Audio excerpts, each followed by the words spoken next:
Beri tepuk tangan, kita akan belajar firman Tuhan. Seri khotbah yang baru yaitu kasih mula-mula. Khotbahnya tentang apa saudara? Kasih mula-mula. Apa sih kasih mula-mula?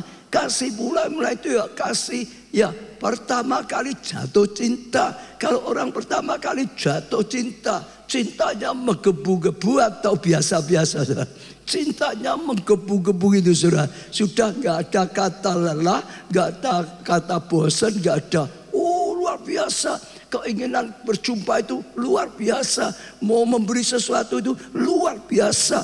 Ya punya cinta yang mula-mula. Sepanjang 1 bulan kita akan belajar tentang kasih mula-mula. Cinta pertama kepada Tuhan. Sehingga cinta kita dinyalakan saudara. Kasih kita dinyalakan. Kembali kita punya kasih mula-mula. Sebab kalau saudara kehilangan kasih mula-mula, semuanya jadi tidak baik, semuanya jadi berat, semuanya jadi kacau saudara. Semua membosankan. Hidup itu jadi membosankan. Hidup itu rasanya berat. Doa itu rasanya berat saudara. Ibadah itu rasanya ya ini hanya sekedar tanggung jawab. Apalagi melayani rasanya berat sekali saudara. Tapi kalau ya cinta mula-mula sudah menyala, maka hidup itu indah saudara. Ikut Tuhan itu sangat indah saudara. Lalu doa itu menyenangkan saudara. Ibadah itu ditunggu-tunggu saudara. Melayani itu adalah anugerah. Ya ini kemurahan Tuhan saja. Aku boleh melayani. Maka hidupmu akan mengalami kemenangan. Akan mengalami kasih karunia. Akan mengalami anugerah yang luar biasa sekali saudara. Itu penting sekali. Saya percaya ya bulan ini akan menjadi bulan yang luar biasa. Tepuk tangannya lebih lagi. Nah pertama kita belajar kasih kita harus secara berkala di tune up gitu saudara. Jadi tune up kasih kita, kasih mula-mula kita harus terus nantiasa di tune up saudara. Artinya di tune up itu apa ya saudara? Ada yang ngerti, ada yang tidak ngerti. Kalau orang yang kerjanya atau punya mobil yang seringkali ya masuk bengkel akan tahu di tune up itu saudara adalah mulai semuanya diperbaiki, semuanya dicek, semuanya dikontrol. Kalau ada yang kotor-kotor dibersihin saudara. Kalau ada angus apapun yang rusak dibenahi saudara. Semua dicek, semua dikontrol, semua diperbaiki, semua dipulihkan seperti semula. Sehingga setelah keluar dari tune up saudara, mobil itu jreng kalau starter lagi. Mobil itu jalannya luar biasa lagi. Jadi dipulihkan seperti sebelumnya saudara. Semua yang rusak dibenahi, yang kotor, yang macet dibenahi semua. Dan akhirnya mobil itu akan pulih seperti semula. Itu terus ada saudara. Sehingga mobilnya jadi mantap, jalannya luar biasa. Amin. Tepuk tangan untuk Tuhan kita saudara. Seperti juga senar saudara. Kalau orang main gitar itu saudara, seringkali pemain gitar itu kalau gitarnya sudah sekian lama nggak dipakai, mau dipakai mesti di stem dulu saudara. Ya kalau tidak suaranya akan geber. Gitu. Misalnya do gitu. Do gitu saudara. Ya re gitu saudara. Re saudara, geber saudara. Sama kalau setiap orang nggak di Jumat kadang-kadang suaranya keluarnya itu geber semua. Kalau ngomong gitu saudara, serba nggak enak gitu, nggak jelas ngomongnya. Sudah ini dan itu luar biasa. Perlu di tune up sehingga bisa dipakai. Do ya do, ya re, mi ya mi gitu saudara, nggak geber lagi. Dan saya percaya kalau kita lakukan seperti itu, kita akan lihat kasih karunia Tuhan dinyatakan secara luar biasa. Kita akan belajar dengan jemaat Efesus saudara. Wahyu 2 ayat 1 sampai 5 dalam versi bahasa Indonesia masa kini. Kepada malaikat jemaat ya di Efesus. Ini tujukan kepada Efesus. Tuliskanlah begini. Inilah pesan dari Dia yang memegang 7 bintang pada tangan kanannya. Ini pesan dari Tuhan Yesus. Dan berjalan di antara 7 ya kaki lampu emas itu. Ini sedang bicara pada 7 jemaat di kitab Wahyu. Maksudnya seperti itu saudara. Kedua, aku tahu apa yang kalian perbuat. Jadi waktu Tuhan Yesus bicara tentang jemaat Efesus, Tuhan berkata, aku tahu apa yang sudah kamu perbuat saudara. Kalian bekerja keras Dan kalian tabah sekali, dipuji jemaat ini saudara. Kalian itu jemaat yang bekerja keras. Kalian itu jemaat yang tabah sekali. Bukan hanya tabah saudara, tabah sekali saudara. Aku tahu bahwa kalian tidak memberi hati kepada orang jahat. Ada orang yang suka berbuat jahat, ya tidak diberi hati, tidak beri kesempatan. Dan orang-orang yang mengaku dirinya rasul padahal bukan, ya sudah kalian uji dan kalian dapati bahwa mereka pembohong. Ada orang-orang yang ngaku rasul, ngaku nabi, ngaku macam-macam saudara. Tapi engkau uji dan kau dapatkan mereka itu bukan rasul, mereka bukan nabi saudara. Hanya ngaku-ngaku saja nabi. Nubuatnya bukan nubuat, lubuat katanya gitu saudara. Jadi mereka bisa mengerti saudara. Kalian sabar dan kalian menderita karena aku. Oh sabar, rela menderita demi ya Tuhan saudara. Dan kalian tidak putus asa. Luar biasa sekali. Kalau saudara bisa tangkap pada mulanya saudara, jemaat Efesus adalah jemaat yang menyala-nyala. Hatinya menyala-nyala. Punya cinta yang menyala-nyala. Luar biasa sekali pada awalnya. Sampai saat itu saudara, sepertinya mereka masih melakukan banyak hal sekali yang baik, yang dipuji oleh Tuhan. Ayat 4 ini sebaliknya, tetapi ini keberatanku terhadap kamu. Tapi ada yang dicela oleh Tuhan Yesus. Ini keberatan. Kalau tadi pujiannya saudara, kalian tidak lagi mengasihi aku seperti semula. Jadi Tuhan berkata, kalian itu tidak mengasihi aku seperti dulu pertama kali engkau jatuh cinta pada Tuhan. Pertama kali kenal Tuhan, pertama kali ikut Tuhan, engkau menggebu-gebu, engkau sangat cinta. Doa itu luar biasa sekali. Ibadah itu dinanti-nantikan. Pelayanan itu disyukuri. Ini anugerah. Aku tidak akan tawar hati apapun yang terjadi karena cintanya pada Tuhan saudara. Jadi dikalakan tidak melakukan lagi seperti dulu. Kalau dulunya berjam-jam, sekarang 5 menit mungkin gitu saudara. Ibadahnya kalau dulu datang lebih awal gitu saudara, sekarang mundur. Oh masih pujian, tidak apa-apa, nanti khotbah belum mulai. Pokok sudah tidak seperti dulu. Dulu melayani, ucap syukur luar biasa. Aku boleh melayani, harusnya tidak layak, boleh. Sekarang melayani banyak mengeluh. Wah melayani berat, jadwalnya ditambah lagi. Wah aku sibuk kok, jadwal tambah. Sudah gitu kalau dinasihati ditegur, wes ora dibayar, ditegur terus. Sudah beda saudara. Tidak lagi seperti dulu. Dikatakan kamu tidak mengasihi aku seperti dulu engkau mengasihi aku, kata Tuhan Yesus saudara.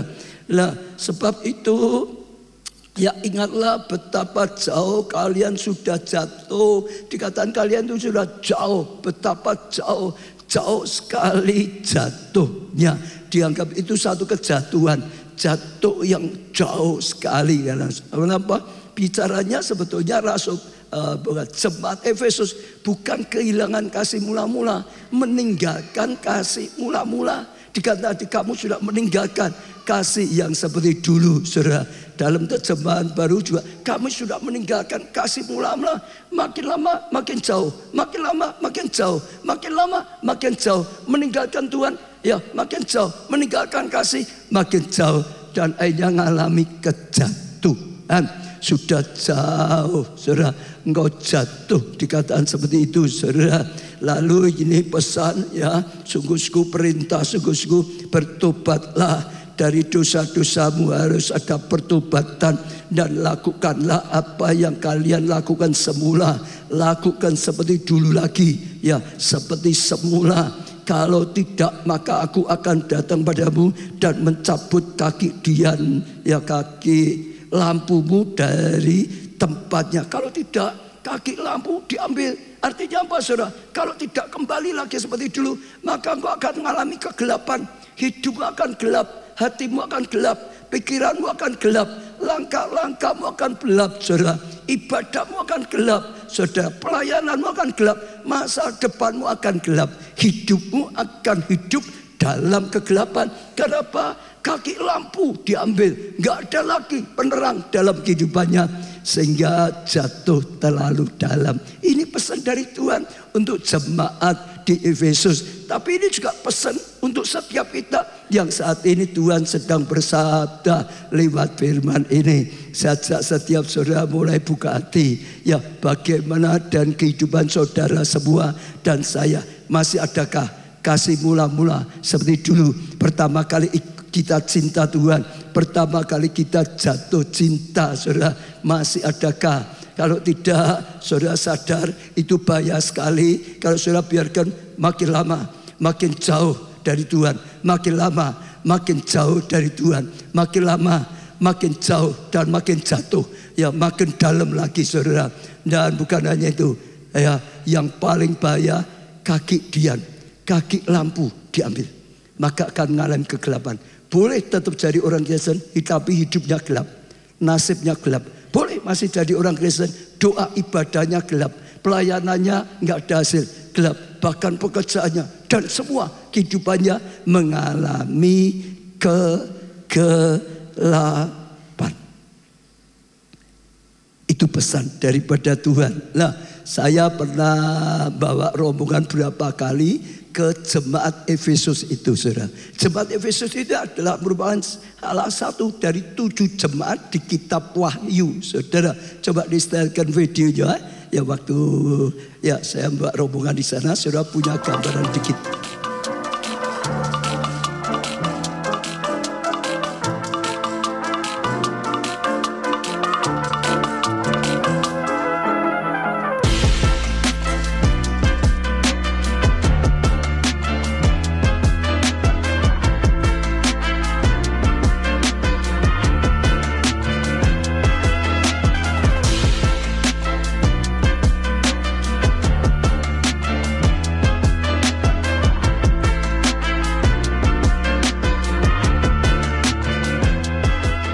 Saudara, kita sedang berjalan menelusuri perjalanan di kota Efesus zaman dulu.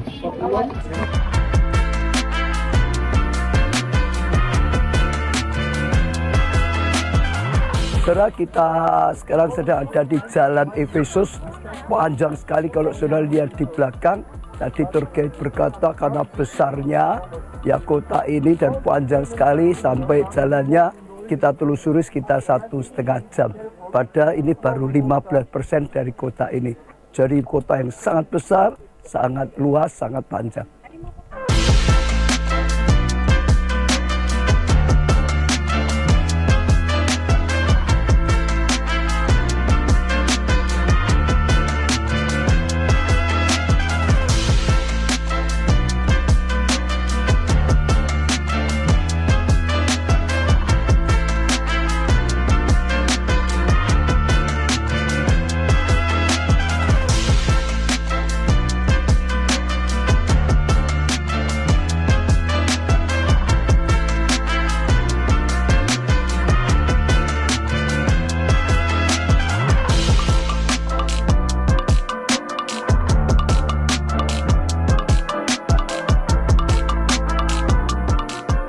Saudara, di belakang saya ini ada Roman Theater yang dibuat di Efesus.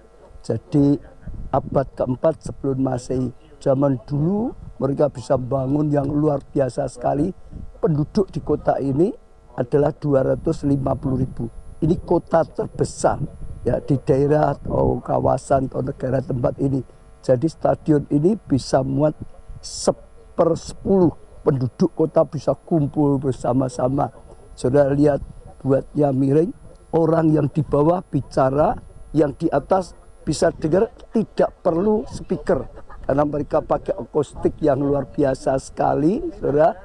Mereka juga pakai hikmat, dibuatnya ya di belakangnya itu bukit gunung, saudara. Jadi nggak usah fondasi, nggak usah macam-macam yang terlalu kuat.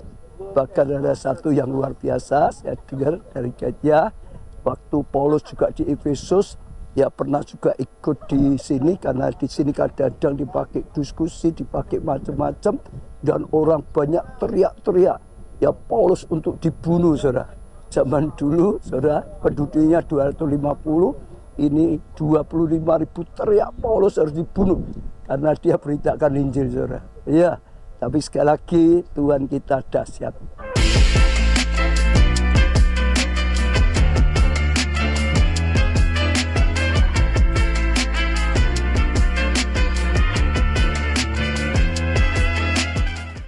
Haleluya, saudara.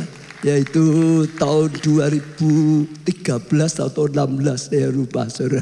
Ya, sekarang mungkin nanti kapan-kapan akan buat rombongan lagi berjalan untuk ke sana, saudara. Semua yang kita datangi ada tujuan untuk belajar. Kita datang di tempatnya, kita bisa lihat, kita bisa belajar banyak sehingga semua diberkati. Sekarang coba PowerPoint-nya sedikit supaya kita bisa melihat secara detail lagi, saudara, tentang keadaan Efesus. Nah, ini perpustakaan terbesar, saudara, yang ada di Asia Kecil pada saat itu.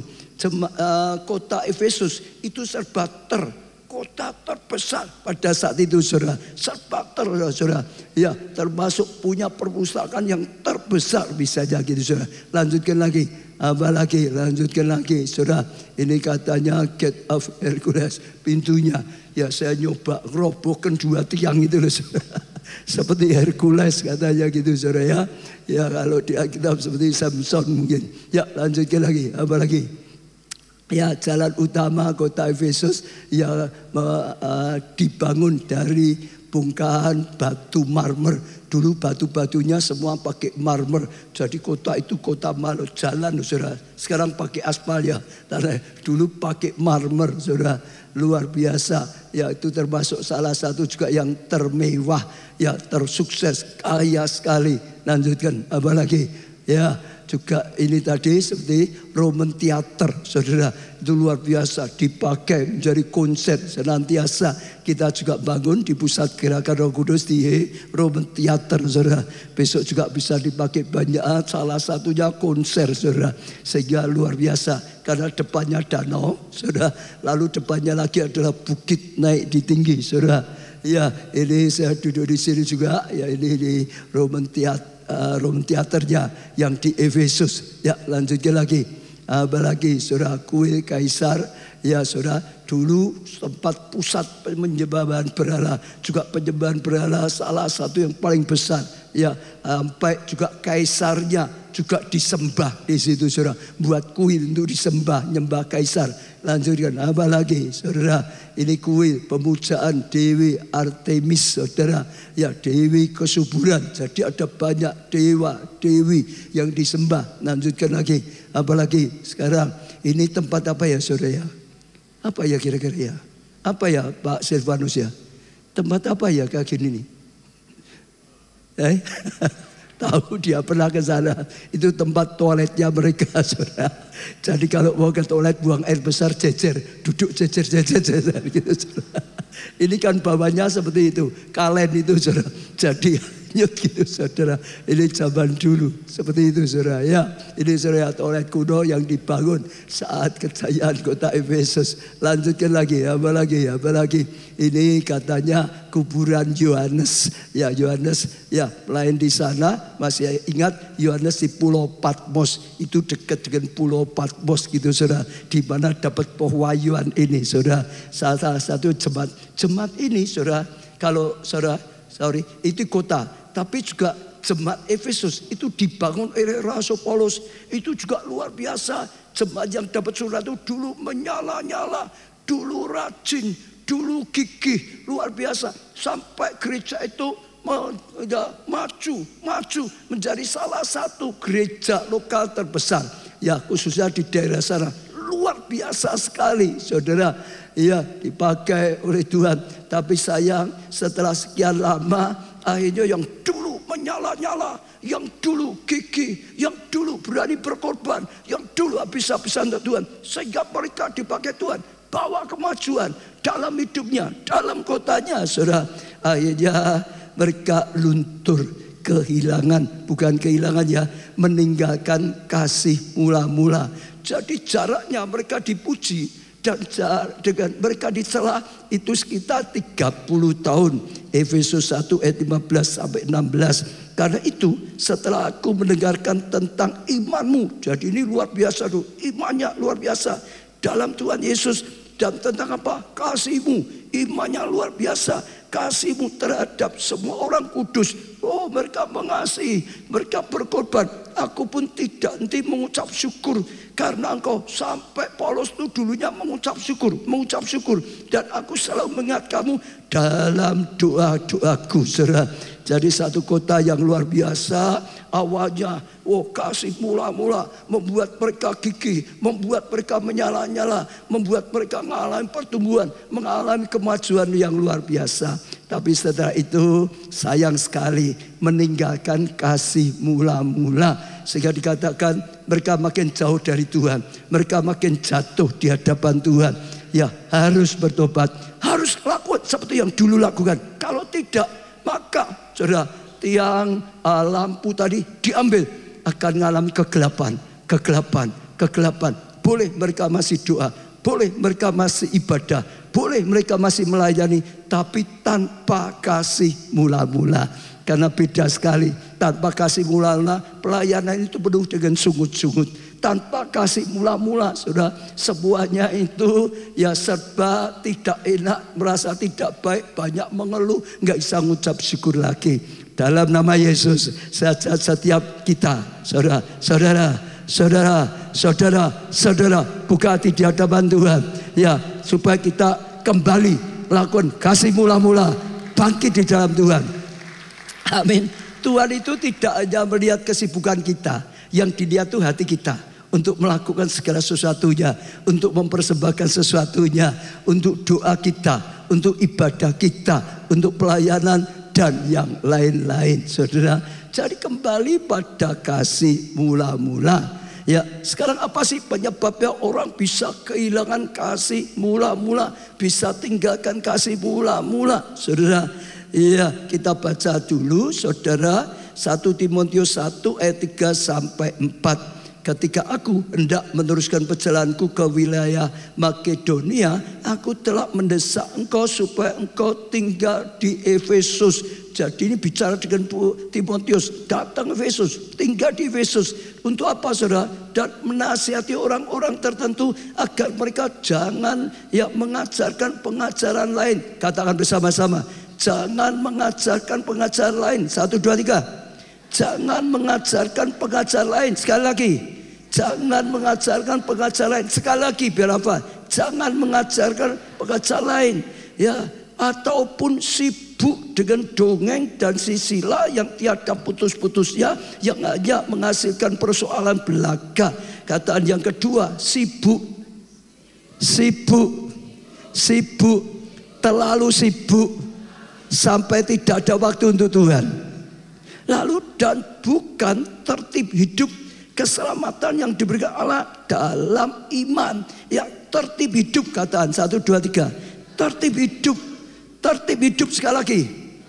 Artinya jangan sampai tidak punya tertib hidup. Kalau kita jabarkan satu persatu, yang pertama, jangan sampai pengajaran-pengajaran yang salah, yang sesat diizinkan masuk di sana. Lalu sibuk dengan pengajaran, apalagi orang di dalam, jangan sampai ikut mengajarkan pengajaran sesat. Karena yang tadi kita baca, ya saudara, ayat 3, ketika aku hendak meneruskan perjalanan wilayah Makedonia, aku telah mendesak engkau supaya engkau tinggal di Efesus dan menasihati orang-orang tertentu agar apa? Jangan mengajarkan ajaran lain. Jangan mengajarkan ajaran apa? Lain. Sekali lagi saya katakan, jangan mengajarkan ajaran lain. Artinya apa, saudara? Paulus utus Timotius sampai di situ, mulai supaya membangun kembali. Jangan sampai ada di antara mereka mengajarkan ajaran lain. Beda dengan yang pernah diajarkan oleh Paulus, saudara. Paulus sudah merintis, menginjil sejak dari awal, ditumbuhkan. Kalau saudara pelajari, saudara, hanya banyak pengajar yang lain datang mengajarkan yang beda dengan yang diajarkan oleh Paulus. Bahkan orang dalam dalam. Sebagian sudah terpengaruh. Mereka ikut mengajarkan pengajaran yang beda dengan yang diajarkan oleh Paulus, saudara. Sehingga apa? Membuat jemaat itu bimbang. Yang benar siapa ya? Ini dulu Paulus ngajar ini ada pengajar lain yang katanya Nabi juga ngajar pengajar ini. Karena bimbang, mereka tidak bisa menyala lagi. Mereka jadi ragu yang benar yang mana. Sehingga akhirnya mereka nggak bisa terbakar. Firman Tuhan ini benar, pengajaran ini benar. Mereka nggak bisa tekun dengan pengajaran. Mereka tidak melakukan dengan sukacita. Akhirnya mereka jadi ragu-ragu. Dan itu yang buat mereka kehilangan kasih mula-mula. Jangan sampai izinkan pengajaran lain seperti yang sudah aku ajarkan, kata Paulus. Ya, masuk di sini. Apalagi ada orang-orang dalam yang mengajarkan seperti itu. Akhir zaman kita berkata akan ada banyak pengajaran-pengajaran. Ada pengajaran-pengajaran benar, tapi juga ada pengajaran-pengajaran palsu. Ada pengajaran-pengajaran yang salah, bahkan ada pengajaran-pengajaran yang sesat. Ada banyak sekali, masa selalu dikatakan kita waspada. Pada jemaat keluarga Allah, Tuhan malah berkata, engkau harus menjadi tiang kebenaran. Jangan diombang-ambingkan dengan banyak pengajaran, saudara. Jadi hati-hati, saudara, supaya kita tidak menjadi tawar hati. Kasih mula-mula tetap menyala. Saudara, jangan izinkan ajaran-ajaran lain itu masuk. Ya, kadang-kadang beda sehingga bisa membuat ragu-ragu, membuat bimbang, dan itu bisa membuat kasih mula-mula itu jadi luntur, saudara. Dan akhirnya ada banyak yang dulu lakukan, doa ini, dulu lakukan ini, akhirnya tidak dilakukan lagi.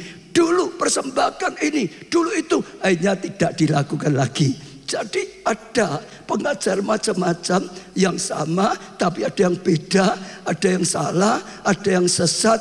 Dan jangan izin pengajaran itu membimbangkan mereka, mengacaukan mereka sehingga kehilangan kasih mula-mula.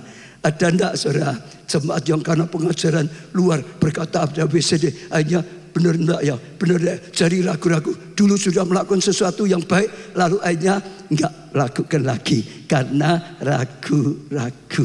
Juga ada kadang-kadang pengajaran-pengajaran yang menyesatkan pengajaran yang benar. Artinya gini, itu sudah pengajaran benar, tapi ada pengajaran yang dari luar mengatakan itu salah, itu palsu, itu sesat, gitu, saudara. Jadi pengajaran yang sudah benar disalahkan, pengajaran yang dari luar Efesus nyalakan. Paulus ngawur itu, ngajarkan ini, tidak benar itu, bisa sesat, saudara. Sehingga mereka dipengaruhi, disesatkan. Sampai sekarang dengan adanya internet, pengajaran-pengajaran itu di internet sudah semua yang baik, yang sangat baik, yang salah, yang jelek, yang sangat jelek, yang sesat, yang sangat sesat, banyak sekali. Harus hati-hati supaya kita tidak dibuat ragu dan akhirnya kita tidak melakukan seperti yang dulu lakukan. Contoh lagi ya, yang menyesatkan pengajaran benar dianggap sesat. Ada enggak, saudara, pengajaran media yang ngomong hati-hati ya, karismatik dan Pentakosta itu sesat? Ada enggak? Saya mau tanya, ada enggak pengajaran di media hati-hati ya, karismatik itu sesat, Pentakosta itu sesat? Ada enggak? Ada. Padahal gereja kita itu Pentakosta, karismatik, saudara. Itu sudah terbukti ratusan tahun, sekian lama dipakai Tuhan, berkembang sampai di seluruh dunia. Ya puluhan juta, ratusan juta orang dijamah oleh Tuhan. Itu sudah kita dengar, itu sudah kita percayai, itu sudah kita pernah lakukan. Dan ngalami kebenaran firman, ngalami breakthrough, ngalami kebangunan wali, ngalami roh yang menyala-nyala. Tapi kalau kita izinkan itu, saudara, diberitakan, akan buat orang ragu, akan buat orang sesat. Aku itu bergereja sesat apa enggak ya? Gerejaku sesat enggak ya, saudara? Ya toh, betul enggak, saudara? Ada enggak? Sekali lagi, lawatan Roh Kudus, KKR 10 hari sesat, ada enggak? Ada enggak yang ngomong gitu? Ada. Pak Silvanus dulu musuh itu. Betul, ada tak, saudara? Ada enggak yang ngomong itu bahasa roh, itu bahasa setan tuh? Hati-hati loh, saudara. Ada enggak seperti itu? Yang dulu sudah dijamah, dibaptis sampai gunakan bahasa roh, rohnya menyala-nyala dalam Tuhan, berkobar-kobar. Kalau izinkan pengajaran seperti itu, Oh, bisa membingungkan. Sudah diberi karunia, sudah diberi bahasa roh yang sangat penting. Bangun dirinya, ragu-ragu, padam. Betul? Betul? Ada enggak yang enggak pujian seperti yang kita lakukan itu duniawi, itu sesat. Pujian dalam gereja itu enggak boleh seperti itu. Itu salah, itu sesat. Ada enggak? Ada. Sehingga waktu pujian dengan segenap hati enggak berani lagi, ragu-ragu. Ada enggak yang kata baptisan selam itu sesat, keliru? Ada enggak? Ada. Ada enggak yang mengatakan perpuluhan itu keliru, sesat, itu mau merampok? Ada enggak? Banyak jawabannya, bukan ada. Dulu sudah melakukan, dulu sudah mengalami anugerahnya, dulu sudah mengalami berkatnya. Tapi karena berita-berita seperti itu yang beda, diizinkan masuk, membuat ragu-ragu. Mungkin ada yang saat ini sudah tidak melakukan lagi. Tuhan berkata, jangan tinggalkan kasih mula-mula seperti yang dulu kau lakukan. Kembali, lakukan seperti dulu kau lakukan. Lakukan seperti dulu kau melakukan. Sehingga api cinta pada Tuhan terus menyala-nyala, terus menyala-nyala di dalam Tuhan. Tepuk tangannya lebih meriah lagi. Dan supaya saudara tidak bimbang, ikuti SOM. Ya, gereja kita ada khusus pengajaran. Ya, semuanya di SOM. Selesai SOM, kalau saudara ingin mendalami lagi, STT El Shaddai, saudara. Sekarang STT El Shaddai sedang mengalami booming luar biasa. Sedang dipakai Tuhan mencetak hamba-hamba Tuhan luar biasa. Ikuti Komsel supaya bisa tanya. Ya, di Komsel nggak ngerti, tanyalah hamba-hamba Tuhan yang memang sudah terbukti pelayanannya di gereja kita. Ada buah rohnya gitu saudara. Ya, ada kasihnya yang nyata saudara. Sehingga saudara terus menyala, terus menyala, terus menyala, terus menyala, terus menyala, terus menyala dalam Tuhan. Amin. Amin. Amin. Oh, jangan izin pengajaran yang lain masuk. Apalagi terpengaruh ikut mengajarkan pengajaran beda. Jangan. Seperti kata Paulus ini, sampai Timotius diutus, jaga. Jangan diizinkan pengajaran-pengajaran yang beda itu, yang membingungkan, yang mengacaukan. Tidak. Itu nggak bisa dipaksa, saudara. Orang kadang-kadang yakin. Sekarang Protestan dengan Pentakosta sampai ujungnya ya beda. Mau dipaksa nggak bisa. Jadi sudah dipaksa nggak bisa. Ya sudah, tiap masing-masing aliran percaya saja dengan doktrinnya masing-masing, saling menghargai, itu yang terbaik, betul nggak? Nggak menimbulkan ya perpecahan, tidak menimbulkan perselisihan. Gereja Tuhan bisa bersatu, bersatu kita menyala, bersatu kita bergerak, bersatu dipakai Tuhan. Amin. Jangan bersatu padu gitu saudara. Bersatu padu lalu tiap mau disatukan padu, jangan. Tapi kuncinya jangan ajarkan yang beda, yang sudah diajarkan. Lalu yang kedua, saudara tadi dikatakan sibuk. Dengan dongeng dikatakan sibuk dengan debat, saudara. Sibuk.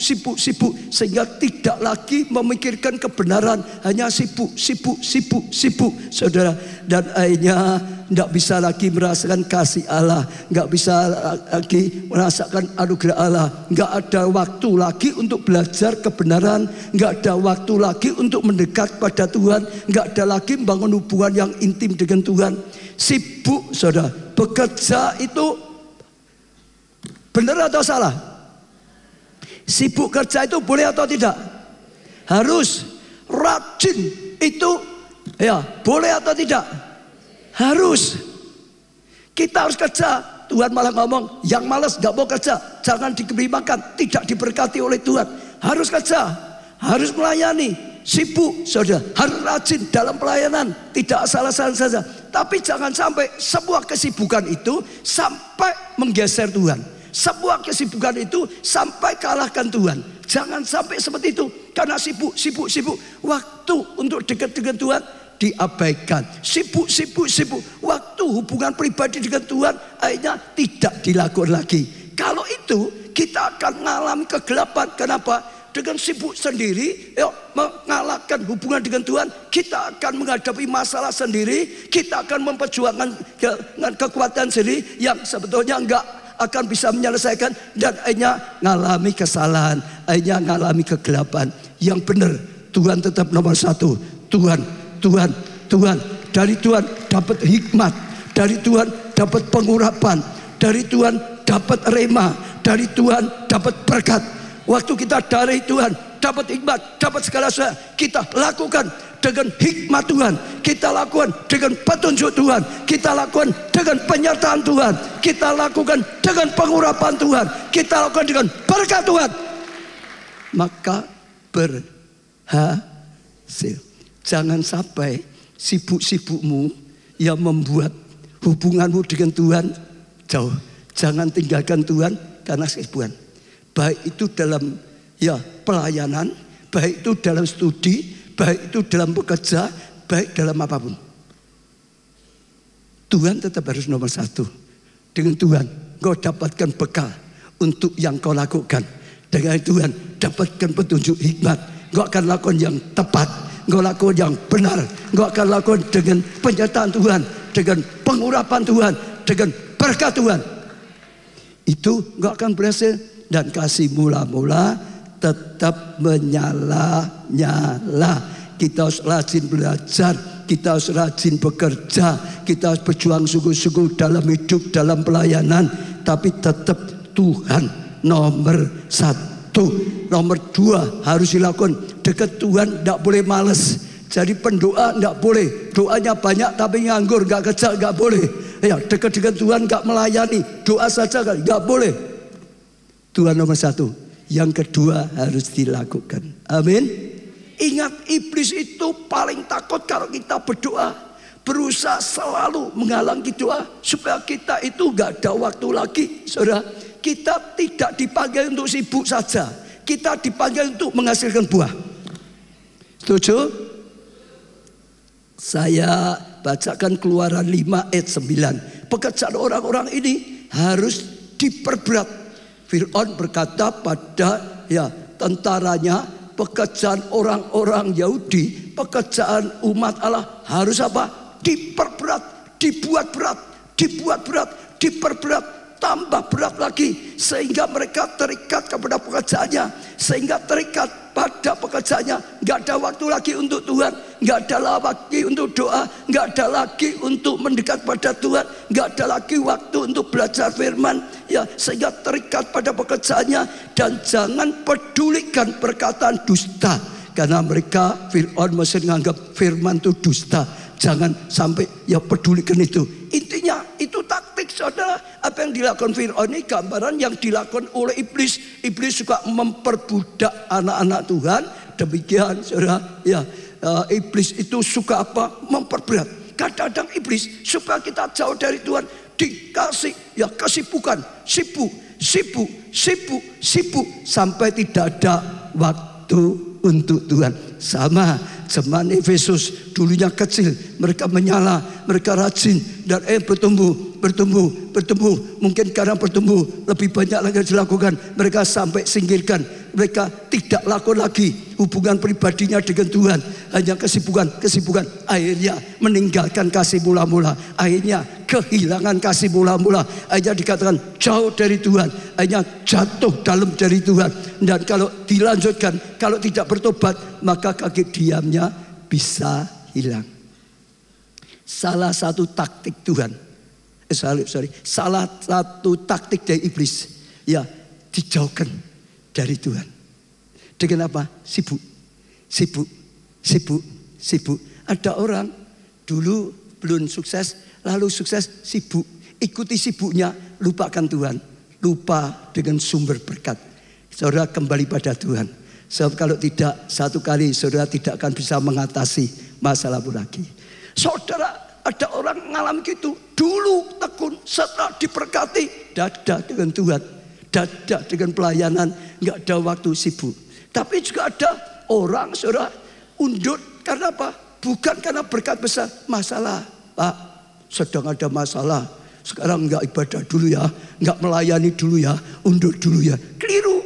Justru masalahmu besar, lebih butuh lagi pada Tuhan. Jangan sampai jauhkan Tuhan.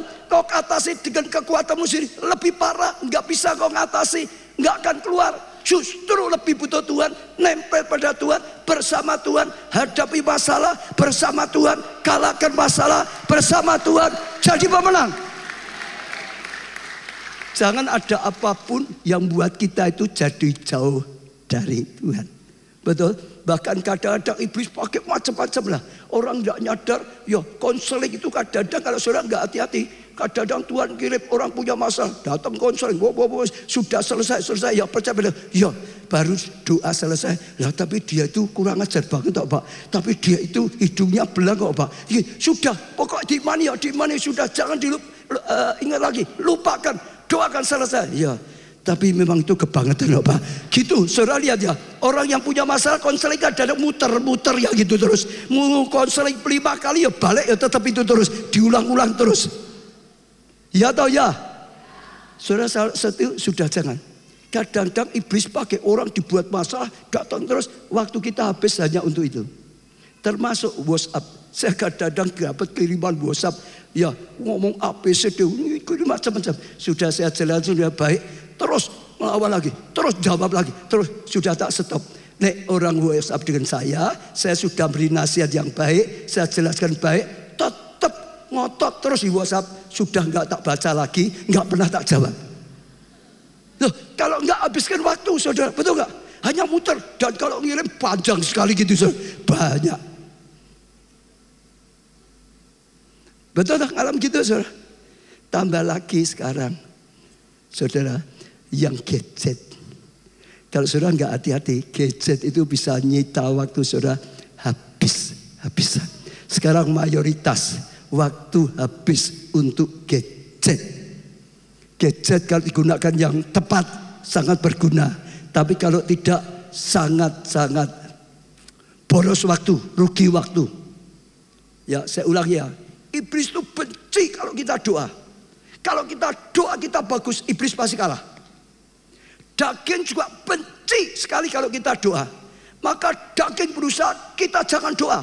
Iblis berusaha, kita jangan sampai bangun kehidupan yang baik. Contohnya ya.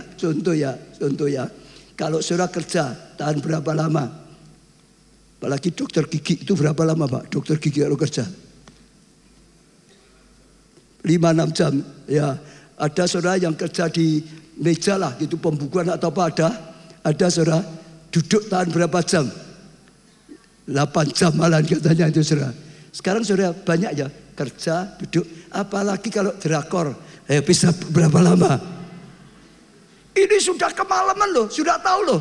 Ini sudah kemalaman, besok harus bangun pagi loh. Ditutup ke toilet dulu, balik ketarik lagi, lihat lagi saudara. Betul loh, sudah mau putus Pak nggak bisa loh kembali. Tapi kalau doa, buktikan ya, ini buktikan. Saudara duduk baru 5 menit lah, saya jamin. Kalau enggak gatel, kalau mau ke toilet, betul nggak saudara? Mau minum, pokok ada saja lah, gitu saudara. Yang pegel lah, yang ini, yang itu, mau macam-macam. Itu daging berusaha supaya kita nggak doa.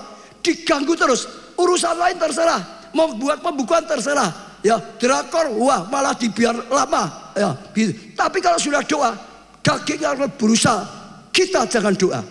Setan akan berusaha kasih pikiran macam-macam. Jangan doa. Betul? Nah, jadi sekali lagi jangan sibuk apapun yang membuat kita kehilangan hubungan kita dengan Tuhan. Beri tepuk tangan yang meriah. Belajar seperti Daniel, saudara. Daniel itu dia sibuk sekali, dia pejabat tinggi, semua harus lewat dia. Di ACC baru boleh, tapi dia tetap punya kehidupan doa 3 kali sehari, 3 kali sehari. Dia tetap hubungannya dengan Tuhan dijaga, tidak mau dirampas karena kesibukannya. Amin saudara. Sekarang yang ketiga saudara, hidup yang tidak tertib. Tadi dikatakan ya tidak tertib hidup saudara. Itu cerita tentang apa? Tidak punya disiplin dalam kehidupannya, nggak teratur, nggak konsisten, nggak tertib. Kehidupan doanya oglangan, biar bet. Kadang doa, kadang tidak. Kadang-kadang tiap hari, tapi kadang-kadang ya kalau ingat, kalau sempat, kadang-kadang 1 jam, kadang-kadang 3 menit gitu saudara. Nggak tentu saudara, tidak konsisten. Saudara ikan buat makin lama juga makin tadi redak, saudara. Tidak ada konsisten, tidak ada disiplin dengan baik, saudara. Kalau saudara belajar Daniel tadi saya singgung sedikit, dia disiplin. Bukan hanya kesibukannya saja yang tetap dia jaga, nggak akan ditarik oleh kesibukan. Sampai ancaman, lalu ya pejabat yang lain, berusaha, nggak senang, iri, mufakat untuk menjebak Daniel. Sampai raja keluarkan keputusan, kalau ada orang yang minta bukan pada raja, minta tolong pada yang lain, termasuk Tuhan, saudara, maka tangkap, masuk gua singa.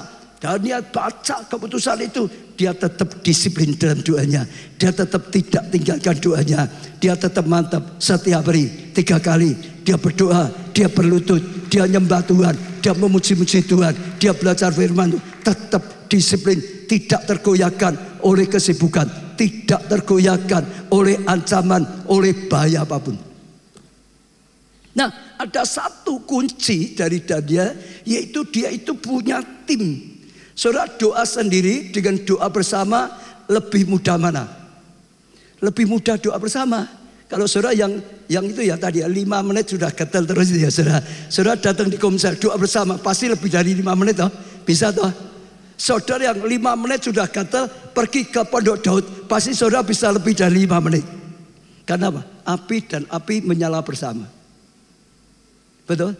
Jadi jangan tinggalkan persekutuan, kebersamaan.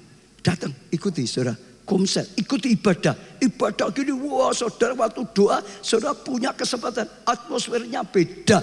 Dan saudara bisa mengalami kasih karunia yang luar biasa. Tepuk tangannya kembali pada Tuhan. Yang terakhir saja, saudara, mati rasa secara rohani. Saya ulangi sekali lagi apa saudara? Mati rasa secara rohani. Kalau saudara sudah mati rasa, sudahlah kasih mula-mulamu itu padam.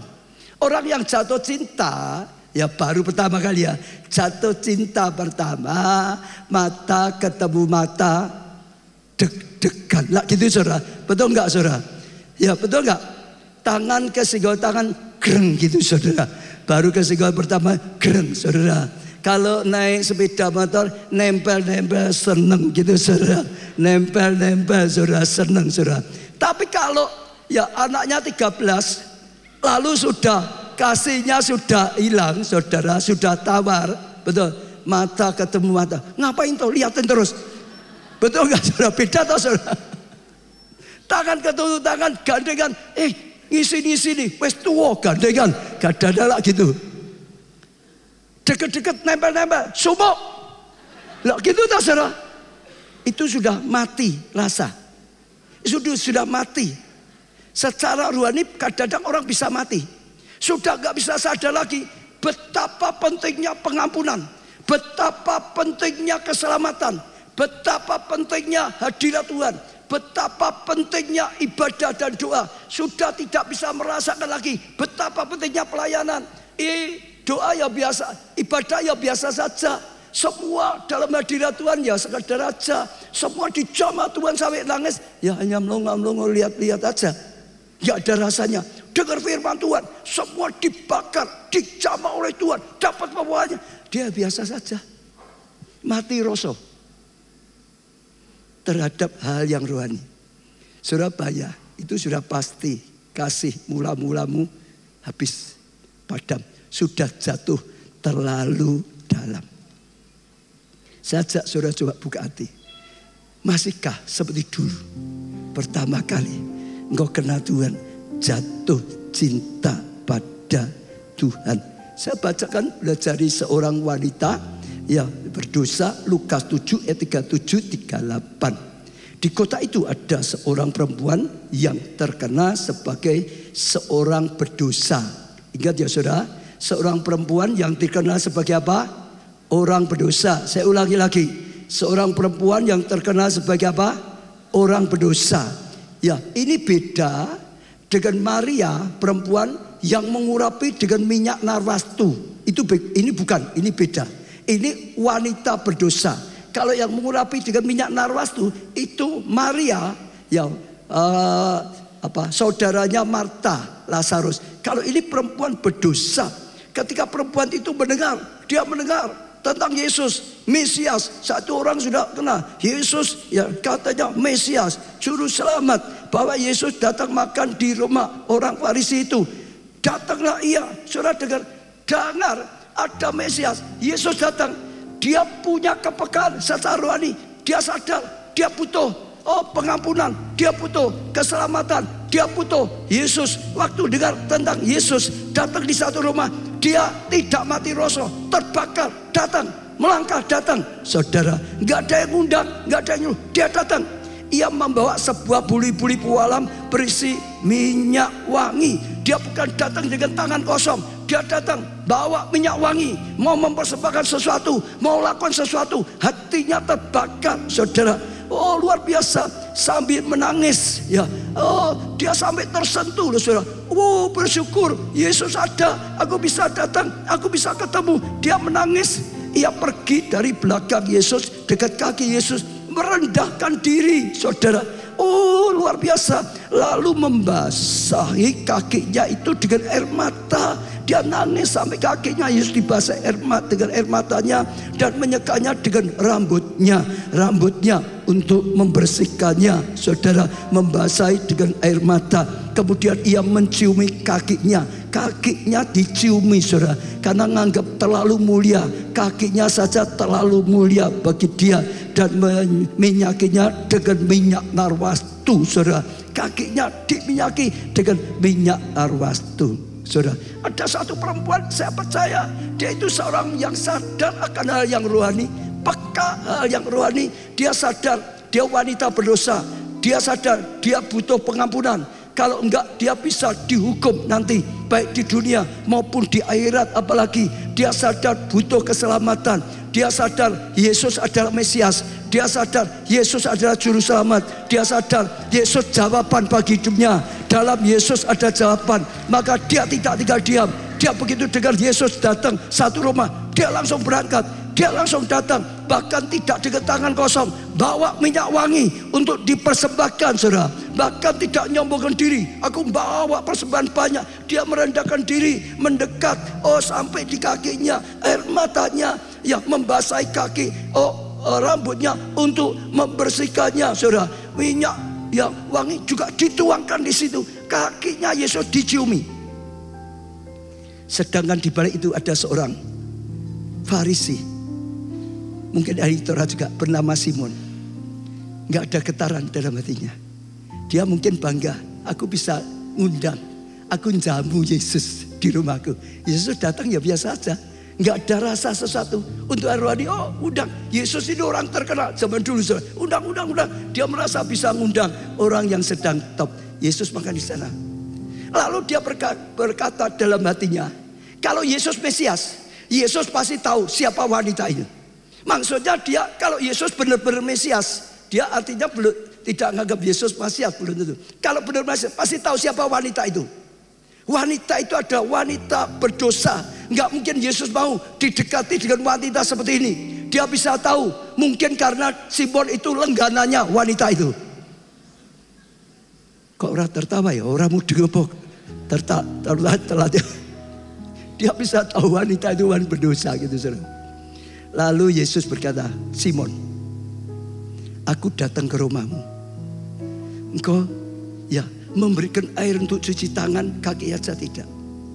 Wanita ini membasahi kakiku untuk cuci dengan air mata, bukan air digentong. Menyeka, engkau enggak beri kain untuk bersihkan. Dia menyeka dengan rambutnya. Simon, aku datang di sini, engkau ya biasa aja. Wanita ini engkau enggak lakukan sesuatu. Wanita itu nyiumi aku terus. Dia menciumi, bahkan kakiku pun diciumi. Dia melakukan banyak, sedangkan engkau tidak melakukan apa-apa. Dia memberi perumpamaan. Ada orang yang hutang 500 enggak bisa bayar, lalu diampuni. Yang kedua, ada orang lagi hutang 50, ampuni. Siapa yang paling merasa kasih Tuhan besar? Siapa yang bisa bersyukur? Yang utangnya besar, yang 500. Benar Simon. Wanita itu sadar hutangnya begitu banyak. Dia dapat anugerah, dia mengucap syukur. kamu nggak merasa berhutang pada Tuhan, kamu merasa baik, kamu nggak bisa menyadari seperti wanita, maka kamu nggak berbuat apa-apa, nggak ada sentuhan. Lalu Yesus berkata pada perempuan itu, dosamu diampuni. Betul? Engkau diselamatkan. Hari ini saja kita mempunyai sesuatu yang bisa merasakan. Yang terakhir, nggak ada waktunya. Jangan sampai kecewa. Kecewa itu paling membunuh. Sudah kecewa karena gesekan dalam pelayanan, dalam hidup, dalam rumah tangga. Mungkin karena juga doanya belum dikabulkan atau apapun. Jangan kecewa. Kecewa habis. Kecewa kamu habis. Tadi selesai kebaktian jam 1, saya keluar dan minta doakan. Karena apa? Kecewa dengan keluarganya, dengan suaminya. Lalu dia ambil keputusan, aku mengampuni. Dipulihkan. Hari ini kita mau lakukan perjamuan kudus. Salah satu yang terpenting perjamuan kudus untuk memperingati, mengingatkan kita betapa besar kasihnya, betapa besar pengorbanannya, betapa besar anugerahnya dalam hidup kita. Sampai kita bisa diampuni juga, sampai kita bisa diselamatkan juga, sampai kita bisa jadi anaknya, diangkat anak oleh Tuhan, sampai kita dilenyapkan hukuman dan kutuk, sampai kita bisa hidup dalam kasih karunia, sampai kita ada seperti hari ini ada karena kasih Tuhan. Nanti lakukan, hayati. Sekali saudara bisa dibukakan kasih Tuhan, hatimu tersentuh dan saudara akan lihat kemuliaan Tuhan. Minggu yang lalu, saudara, 2 minggu yang lalu saya sempat tunjukkan tentang gereja yang kita bangun, tentang Petrus, menyangkal 3 kali. Yesus pertama kali dia ada di loteng perjamuan terakhir. Lalu setelah itu dia ke Getsemani, saudara. Itu loteng, ini Getsemani. Setelah itu bawa ke rumah Kayafas. Karena nunggu besoknya akan dibawa ke Pilatus. Di situ ya Yesus memberikan diri ditangkap, lalu disesah, lalu disiksa, lalu dihajar. Setelah itu karena nunggu besok, Yesus diikat, lalu dimasukkan penjara bawah tanah. Itu saudara, kita juga bangun penjara bawah tanah. Di situ gelap, di situ pengap. Setiap kali saya mbak rombongan ke sana, orang masuk di situ, saudara merasakan itu. Di situ ada yang seperti ditaruh di dunia orang mati. Semua bisa merasakan keadaan Tuhan Yesus, nangis semua. Betapa besar itu awal penderitaannya, saudara. Gak ada orang lagi yang berani berkata aku berkorban terlalu banyak. Karena ngalami, lihat seperti itu, ngalami, merasakan hatinya tersentuh, terbakar. Selalu banyak sekali, saudara. Saya percaya nanti juga ini akan dipakai luar biasa, bahwa orang sadar salah, bertobat seperti Petrus karena sudah menyangka. Tapi ada orang juga akan mengalami kasih Tuhan yang luar biasa. Kemarin saya sampaikan seperti itu, saudara. Lalu ada 2 orang yang tergerak ikut membiayai supaya itu ya bisa dibiayai selesai. Yang lainnya sebagian sudah dibiayai, sebagian belum. Dan bukan karena itunya, tapi saudara lihat, saja lihat nanti tempat itu akan sungguh-sungguh membuat orang itu mengalami Kristus, mengalami Tuhan di tempat itu, dan orang mulai bertumbuh.